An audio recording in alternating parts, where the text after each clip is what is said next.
വാട്സപ്പിൽ മതവിമർശന കമന്റ് ഇട്ട CPM ലോക്കൽ സെക്രട്ടറിയെ മാറ്റി.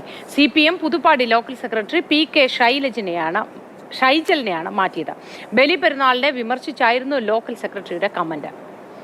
വിവരങ്ങളുമായി മുഹമ്മദ് ഷഹീദ് ചേർന്നു.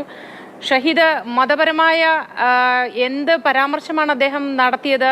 ഇത് എന്നായിരുന്നു സംഭവം? പെരുന്നാൾ ദിവസമായിരുന്നു?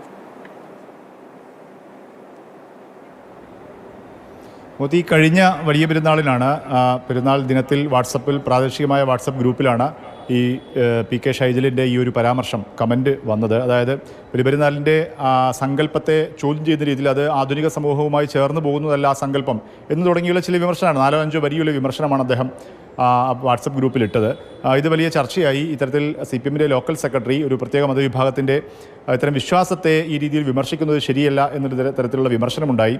യൂത്ത് ലീഗ് ഇതുമായി പരാതിയുമായി പോലീസിൽ മതവിദ്വേഷത്തിനുള്ള ഒരു ശ്രമം നടത്തി എന്ന പേരിൽ പരാതി നൽകി. SYS ഉൾപ്പെടെയുള്ള ചില മതസംഘടനകളും ഈ ഷൈജലിനെതിരെ രംഗത്ത് വരുന്ന സാഹചര്യമുണ്ടായി. ഇതോടുകൂടിയാണ് ഇന്നലെ താമരശ്ശേരി ഏരിയ കമ്മിറ്റി യോഗം ചേർന്ന് ഈ പുതുപ്പാടി ലോക്കൽ സെക്രട്ടറി സ്ഥാനത്തു നിന്നും ഷൈജലിനെ മാറ്റാനുള്ള തീരുമാനം എടുത്തിരിക്കുന്നത്. ഷൈജൽ പറയുന്നത് തനിക്ക് വന്നൊരു മെസ്സേജ് ആ ഗ്രൂപ്പിൽ ഒരു ചർച്ചയ്ക്ക് വേണ്ടി ഗ്രൂപ്പിൽ ഫോർവേഡ് ചെയ്യുക മാത്രമാണ് ചെയ്തതെന്നാണ് അദ്ദേഹം പറയുന്നത്. പക്ഷേ ഏതായാലും പാർട്ടി ഇക്കാര്യം ഗൗരവത്തിൽ എടുത്തിരിക്കുന്നു എന്നാണ് നമ്മൾ മനസ്സിലാക്കുന്നത്. അത് പ്രത്യേകിച്ച് ഈ വ്യത്യസ്ത മതവിഭാഗങ്ങളുള്ള ഈ നമ്മുടെ സമൂഹത്തിൽ അത്തരത്തിൽ ഒരു വിമർശനം പാർട്ടി അംഗീകരിക്കുന്നില്ല എന്ന് നമ്മൾ മനസ്സിലാക്കേണ്ടി വരും. ഏതായാലും അത്തരത്തിലൊരു നടപടിയിലേക്ക് CPM ലോക്കൽ സെക്രട്ടറി സ്ഥാനത്ത് നിന്ന് പുതുപ്പാടി ലോക്കൽ സെക്രട്ടറി സ്ഥാനത്ത് നിന്ന് ഷൈജലിനെ മാറ്റാൻ വേണ്ടി ഇപ്പോൾ പാർട്ടി ഏരിയ കമ്മിറ്റി തീരുമാനിച്ചിരിക്കുന്നു. ശരി മുഹമ്മദ് ഷഹീദ്.